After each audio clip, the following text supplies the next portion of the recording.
जिसे चाहा दर पे बुला लिया, जिसे चाहा अपना बना लिया। ये बड़े करम के हैं फैसले, ये बड़े नसीब की बात है। शादी का मौका होता है या अकीके का मौका होता है या और भी कोई ऐसा मौका आता है, हम महफिले मिलाद शरीफ को मुनाकिद करते हैं। अब कोई अगर आपसे सवाल कर दे कि आप ये महफिल सजाते हो, महफिल मिलाद कराते हो, इसका सबूत कहाँ है? आप महफिल मिलाद क्या मुझे ये बताएं हुजूर पाक सल्लल्लाहु तआला अलैहि वसल्लम ने की? क्या हुजूर पाक सल्लल्लाहु तआला अलैहि वसल्लम ने फरमाया कि जब तुम्हारे बेटा या बेटी की शादी हो तो महफिल मिलाद मुनाकिद करना? क्या कुरान में ऐसा लिखा है कि जब तुम्हारे बेटा या बेटी की शादी हो तो महफिल मिलाद मुनाकिद करना? तो सवाल अगर आपसे कोई एतराज करे तो जब आप ऐसी महफिलों में आएंगे तब आपके पास जवाब होगा। जब आप महफिलों में नहीं जाएंगे तब आपके पास जवाब नहीं होगा। जब आपने सीखा नहीं होगा तो आपके पास जवाब नहीं होगा कि जब बेटा बेटी की शादी हो या अकीका हो या तीजा चालीसवां हो तो महफिल मिलाद मुनाकिद क्यों करते हो? कि जब हुजूर ने नहीं फरमाया, कुरान में हुक्म नहीं है कि बेटा बेटी की शादी पर महफिल मिलाद मुनाकिद करो, तो वो चीज़ जो हुजूर के ज़माने में ना हो, जो कुरान में ना हो, तो वो चीज़ नई होती है। और नई चीज़ बुखारी शरीफ की हदीस पाक है, जब नई चीज़ कोई ईजाद होती है उसको बिदात कहते हैं, और बिदात गुमराही होती है और गुमराही जहन्नम में ले जाने वाली होती है। अगर ऐसा कोई आपसे एतराज़ करे जब आप महफिल में नहीं आएंगे तो जवाब नहीं दे सकते।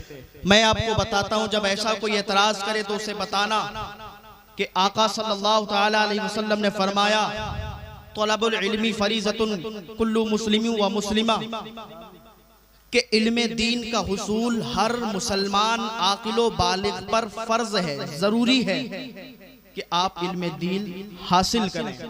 अगर आप इल्म दीन हासिल नहीं करेंगे, जैसे कि नमाज हम पर फर्ज है और नमाज हम छोड़ेंगे तो हम गुनाहगार होंगे।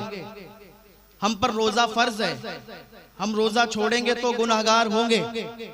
तो इसी तरीके से हम पर इल्म दीन सीखना फर्ज है, इल्म दीन सीखना जरूरी है। अब अगर इल्म दीन नहीं सीखेंगे तो गुनाहगार होंगे। आका सल्लल्लाहु तआला अलैहि वसल्लम ने फरमाया, तलबुल इल्मी फरीज़तुन अला कुल्ली मुस्लिम व मुस्लिमा, कि इल्म दीन सीखना तुम पर जरूरी है। अब कोई इल्म दीन ना सीखे तो गुनाहगार होगा। अब जब तक बच्चा बालिग नहीं होता है तो उस पर गुस्ल के फराइज जरूरी नहीं होते हैं। जब बच्चा बालिग हो गया तो गुस्ल के फराइज उस पर जरूरी हैं। अब अगर उसने इल्म दीन नहीं सीखा तो सर से पांव तक पानी बहाएगा, नहाएगा और उसे लगेगा मैंने गुस्ल किया, और गुस्ल करने के बाद नमाज पढ़ने जाएगा। तो मुझे बताएं, जब पाकी हासिल नहीं हुई तो क्या नमाज हो जाएगी? नहीं। जब पाकी ही हासिल नहीं हुई तो फिर नमाज नहीं होगी। मेरे आका सल्लल्लाहु तआला अलैहि वसल्लम ने फरमाया, इल्म दीन हर मुसलमान मर्द औरत पर सीखना जरूरी है, लेकिन हमने इल्म दीन नहीं सीखा। अब बच्चा जब बालिग हुआ, उसने गुस्ल के जो फराइज थे, क्या है? कुल्ली करना, सही तरीके से कुल्ली करना, गरारे के साथ नाक में पानी डालना, नरम हड्डी तक पहुंचाना, सही तरीके से नाक साफ करना, उसके बाद सर से लेकर पांव तक पूरे जिस्म पर पानी बहाना, यहाँ तक के एक बाल भी सूखा न रह जाए। अगर एक बाल भी सूखा रह गया तो फिर गुस्ल नहीं। अब बंदा जब इस तरीके से, उसे मालूम नहीं है, उसने इल्म दीन नहीं सीखा, महफिलों में नहीं बैठा, अब इल्म दीन नहीं सीखा, इसी तरीके से जिंदगी भर गुस्ल करता रहा, नमाज पढ़ता रहा। एक टाइम वो आता है कि उसकी रूह उसके जिस्म से निकल जाती है। एक टाइम वो आता है कि बंदा इस दुनिया से चला जाता है। जब मर के जाओगे, इल्म दीन नहीं सीखा होगा और पूरी जिंदगी बगैर सीखे नमाज पढ़ी होगी, बगैर सीखे वुजू बनाया होगा, बगैर सीखे आपने ये काम किए होंगे। जब पूछा जाएगा कि तूने नमाज क्यों नहीं पढ़ी, रोज़े महशर के जान उदास बुअत अवली पुरशिशे नमाज बुअत, जब पूछा जाएगा कि तूने नमाज क्यों नहीं पढ़ी, तो बंदा कहेगा मैंने तो नमाज पढ़ी थी मौला, तो आवाज आएगी, उससे कहा जाएगा, उससे फरमाया जाएगा कि तूने नमाज कैसे पढ़ी, तूने तो पाकी हासिल नहीं की। वो कहेगा परवरदिगार आलम मैंने तो गुस्ल किया था, मैंने तो नमाज भी पढ़ी, मैं तो गुस्ल भी किया, पाकी भी हासिल की। तो रब फरमाएगा तूने किस तरीके से पाकी हासिल की? जो तुझ पर फर्ज था, गुस्ल के जो फराइज थे, तूने वो तो अदा नहीं किए, तो फिर तेरी पाकी कैसी हुई? जब तू पाक नहीं हुआ तब तेरी नमाज भी नहीं हुई। क्या तुझे मेरे महबूब ने ना बताया था? मेरे महबूब ने नहीं समझाया था? क्या तूने मेरे महबूब की हदीस पे अमल नहीं किया था?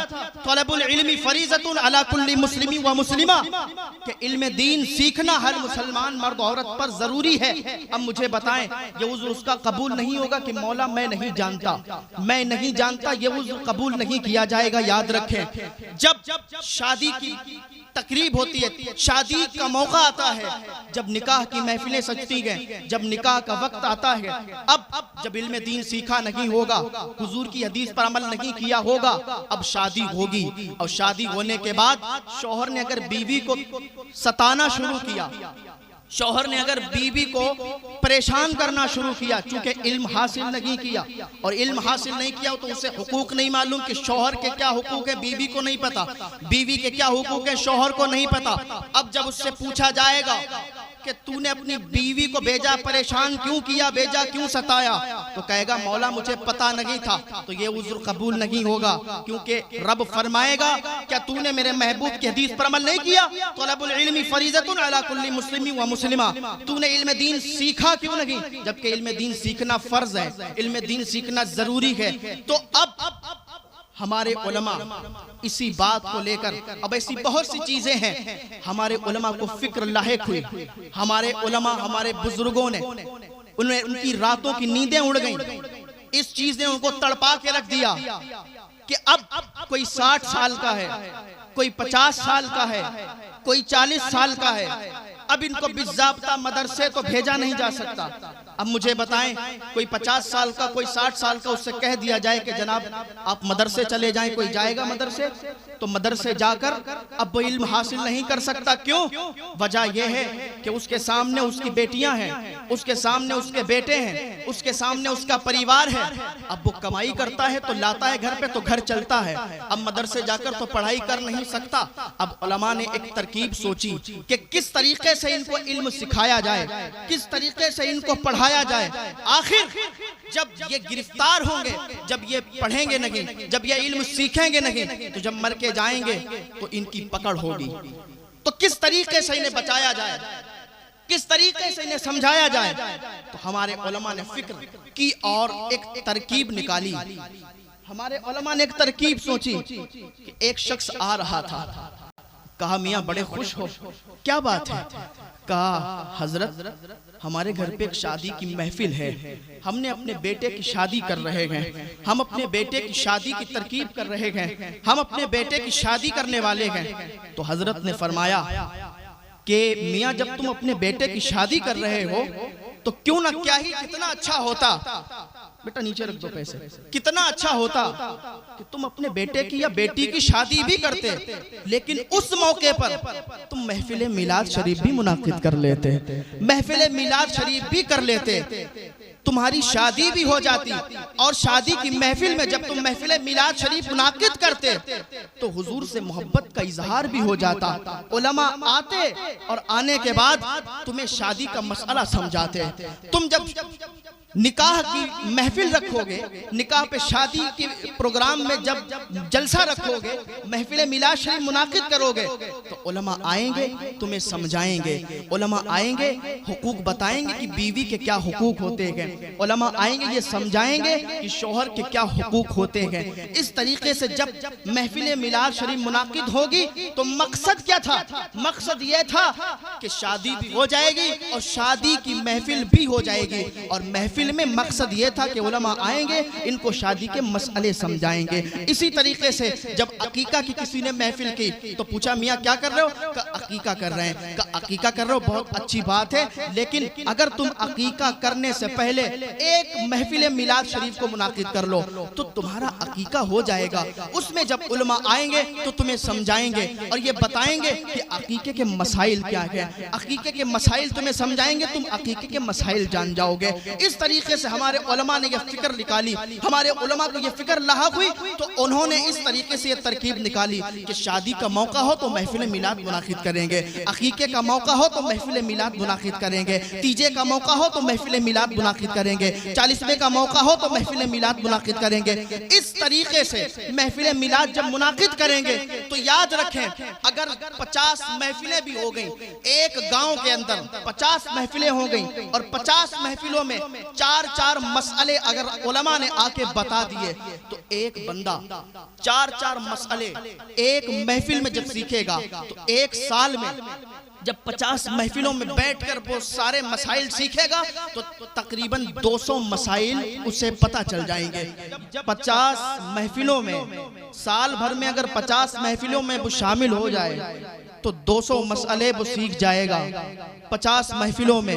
और इसी तरीके से अगर अल्लाह ताला ने उसे जिंदगी दी है तो 5-10 साल में इतने मसाइल सीख जाएगा कि शादी के मसाइल उसे पता चल जाएंगे, अकीके के मसाइल उसे पता चल जाएंगे, तीजे 40वें के मसाइल उसे पता चल जाएंगे। लेकिन वजह क्या है, 50-50, 100-100 महफिलें गाँव में होती हैं लेकिन बदलाव नजर नहीं आता है, तब्दीली नजर नहीं आती है। अभी आप यहाँ का माहौल देख लें, अभी सारे लोग कान लगाकर सुन रहे थे, लाइट चली गई तो चले गए, कोई नहीं, खैर तब्दीली कैसे आएगी, तब्दीली आती नजर नहीं आती है। एक गांव में 50-50, 100-100 महफिलें होती हैं लेकिन फिर भी तब्दीली नहीं, फिर भी उस गांव में शराबी भी नजर आता है, उस गांव में जानी भी नजर आता है, उस गांव में चोरी करने वाला भी नजर आता है। तब्दीली क्यों नहीं है?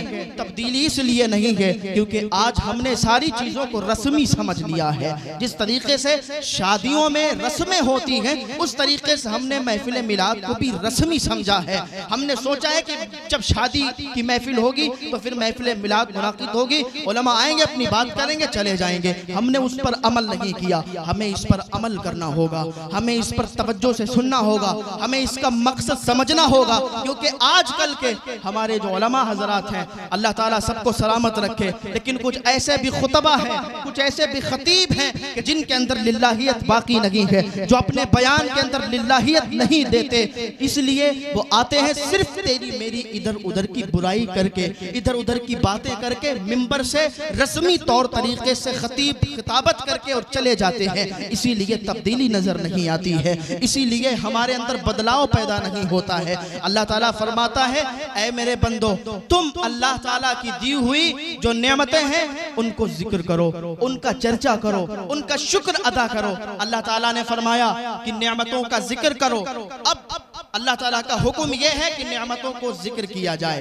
लेकिन खबर क्या दी गई कि नेमतें इतनी हैं कि गिनती से बाहर हैं, यानी गिन नहीं सकते। तो अब मुझे बताएं, जो चीज गिनती से बाहर हो उसको हम गिन कैसे सकते हैं? यानी इतनी गिनती से बाहर उसको हम गिन नहीं सकते, तो उसको किस तरीके से जिक्र करें? तो अब उलमा ने इसमें भी सोचा, इसमें भी उन्होंने समझा, सोचा और एक तरकीब निकाली कि एक ऐसी नेमत को बयान किया जाए, एक ऐसी नेमत का जिक्र किया जाए कि एक नेमत बयान हो जाए और अल्लाह लिख दे, ऐ मेरे बंदे तूने हर नेमत का जिक्र कर दिया है, तूने हर नेमत का जिक्र कर दिया है। अब नेमत तलाश की जाए, नेमत आखिर कौन सी है? तो 3 बड़ी नेमतें मिली। मेरी बात अगर तवज्जो से सुनोगे तब समझ में आएगा, वरना फिर जो YouTube पे चल रहा है बाद में बैठ के सुनना तब समझ में आएगा। तो 3 बड़ी नेमतें, उनमें से अपना वजूद, अपना जिस्म भी एक बड़ी नेमत है। ये हमारा जिस्म जो है ये बड़ी नेमत है, इसलिए कि हमारे पास जिस्म है तो हमें नेमतें मिल रही हैं। जिस्म है तो ये शरबत आ रहा है, हमारा जिस्म है तो ये शरबत हम पी सकते हैं। अगर जिस्म ना होता, अगर वजूद ना होता तो ये शरबत नहीं पी सकते थे। पता चला जिस्म है तो ये शरबत पी रहे हैं। जिस्म ये बहुत बड़ी नेमत है, लेकिन अब हमारा जिस्म तो है, हमारा वजूद तो है, लेकिन ये किसके सबब है? ये किसके सबब है, ये हमें वजूद किसके सबब मिला? तो एक सीधा सा जवाब आपको देते हैं कि हमारा जिस्म ये हमारे माँ बाप के सबब है, कि अगर माँ बाप ना होते तो फिर जिस्म ना होता।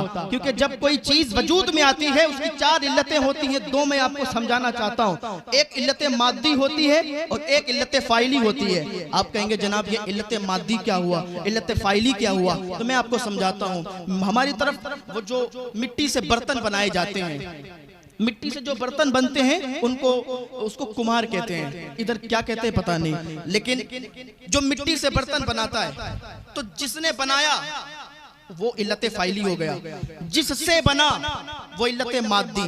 तो हम अपने माँ बाप से बने तो हमारे इल्लत मादी हुए हमारे माँ बाप। अब हमारा जिस्म हमारा वजूद हमारे माँ बाप के सबब है, तो हम हमारे माँ बाप के सबब हम पैदा हुए, तो हमारे माँ बाप किसके सबब आए? तो एक सीधा सा जवाब कि वो अपने माँ बाप के सबब।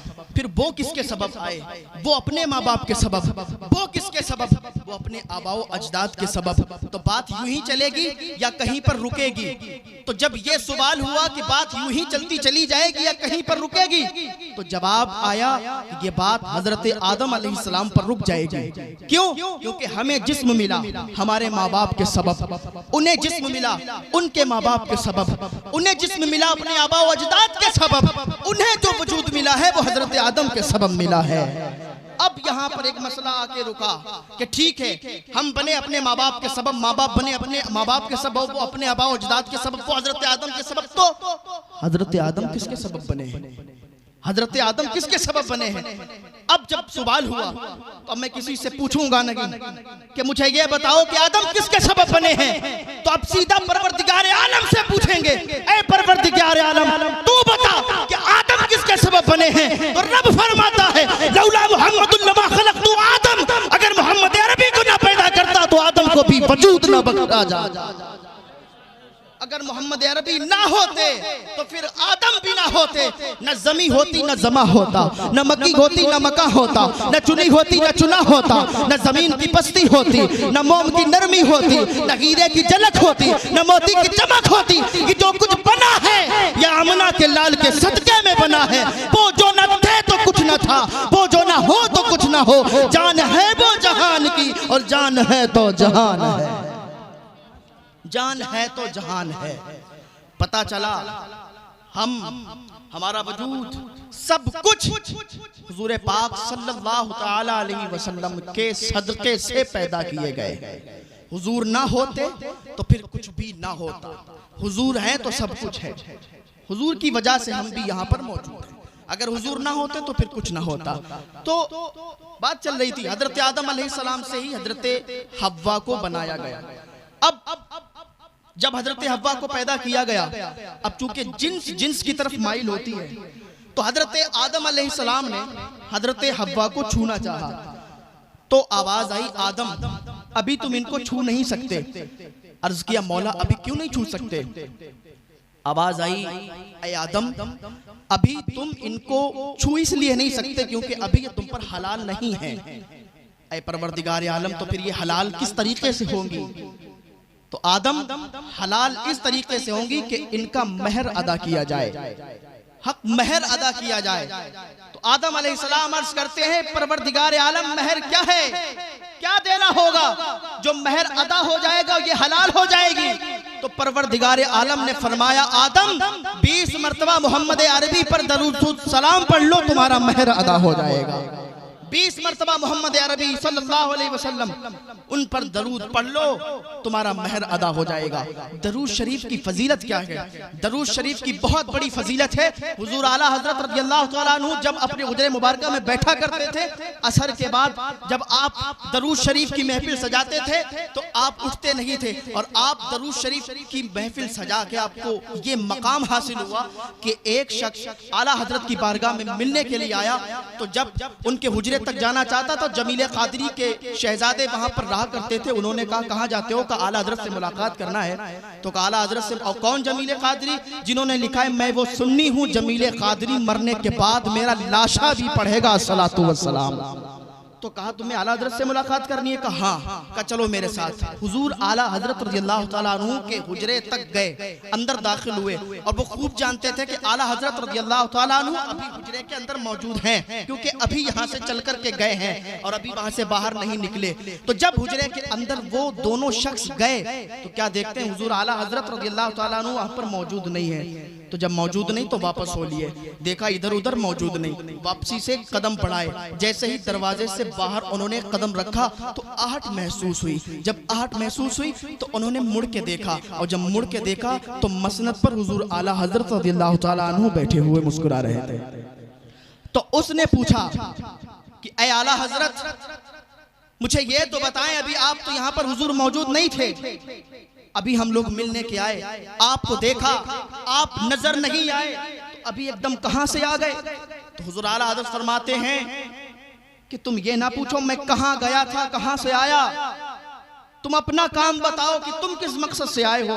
उन्होंने कहा हुजूर मकसद तो बाद में बताएंगे, मुझे ये तो बताएं आप आए किधर से।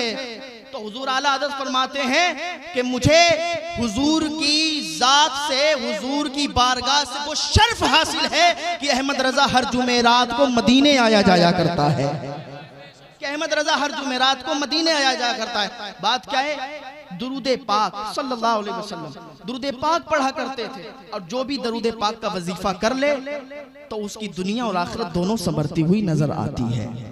तो दरूद शरीफ को ज्यादा से ज्यादा पढ़ा जाए। तो मैं अर्ज कर रहा था, हजरत आदम अलैहिस्सलाम ने अर्ज किया परवरदिगार आलम हव्वा कैसे हलाल होगी, तो आवाज आई कि 20 मरतबा मोहम्मद अरबी सल्लल्लाहु अलैहि वसल्लम पर दरूद पढ़ो, हव्वा हलाल हो जाएंगी। ठीक है, मुझे अब ये बताएं कि दरूद शरीफ पढ़ा हजरत आदम अलैहिस्सलाम ने, दरूद शरीफ किसको मिला?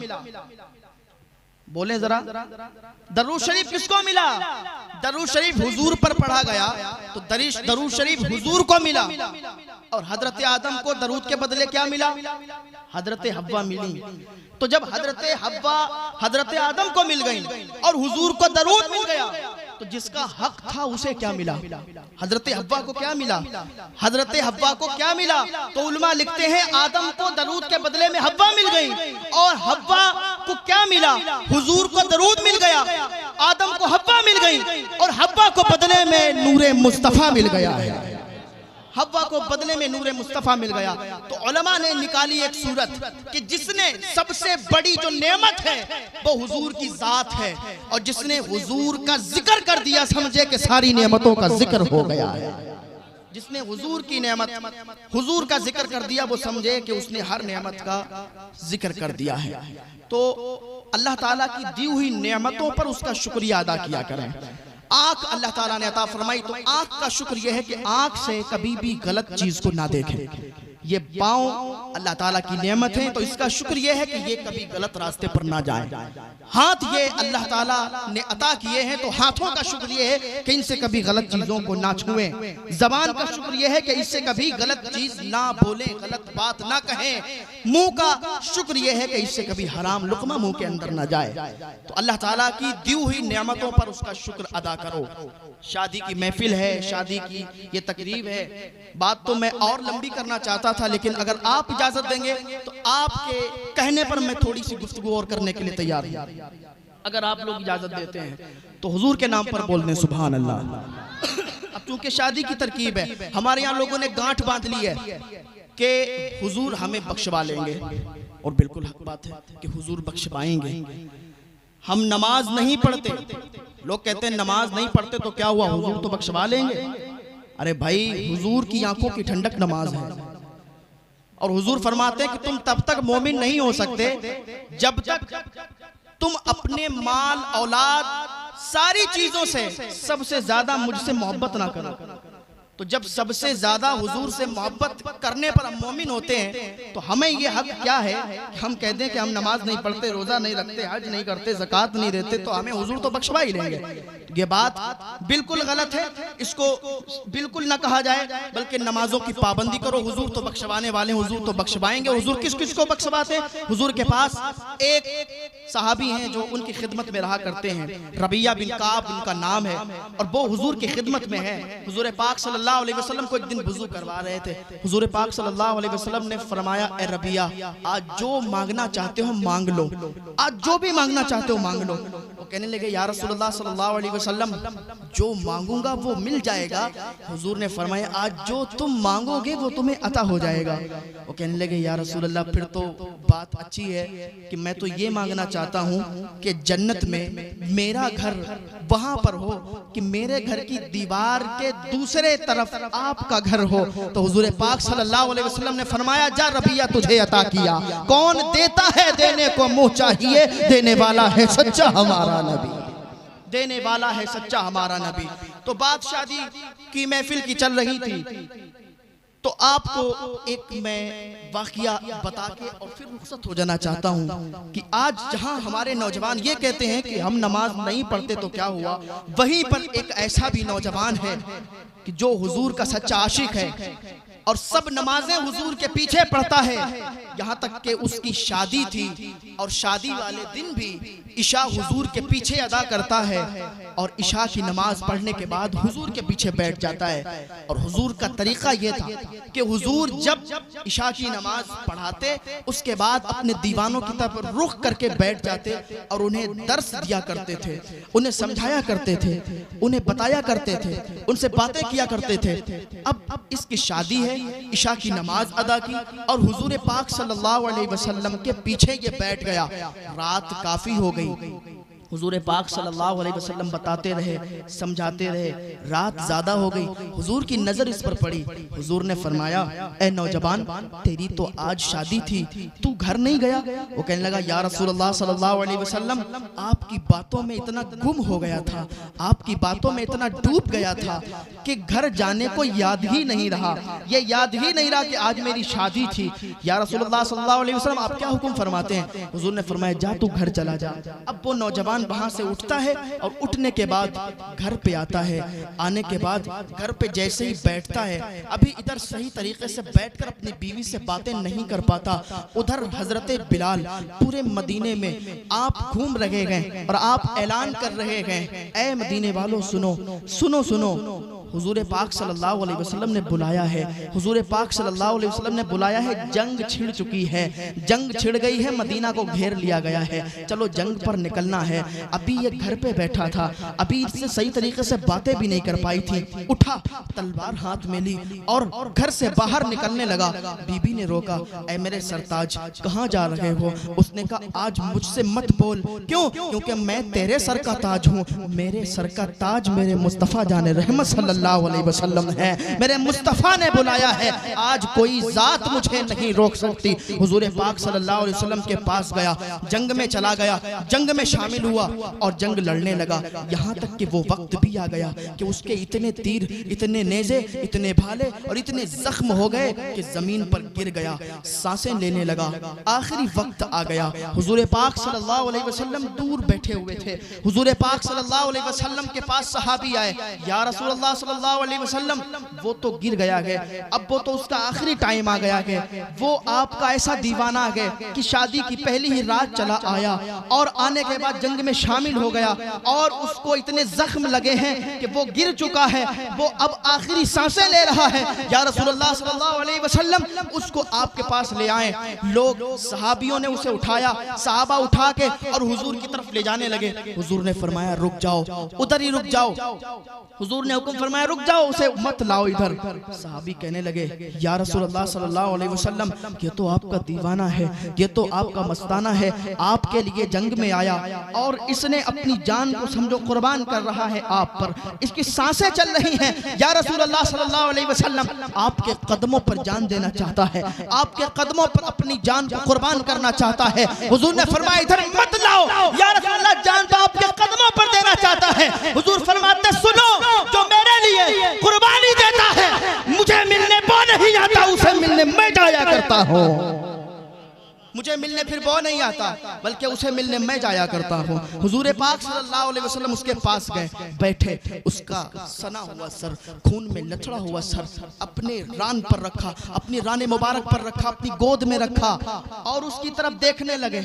और देख रहे थे तो उसके भी आंसू गिर रहे थे। हुजूर पाक सल्लल्लाहु अलैहि वसल्लम ने देखा, हुजूर के भी आंसू निकलने लगे, गोया कि आंसू आंसू बातें कर रहे थे। मेरी दास्तान हसरत को सुना सुना के रोए, मेरे आजमाने वाले मुझे आजमा के रोए। कोई ऐसा अहले दिल हो जो फसाने मोहब्बत, मैं उसे सुना के रोऊं वो मुझे सुना के रोए, मैं उसे सुना के रोऊं वो मुझे सुना के रोए।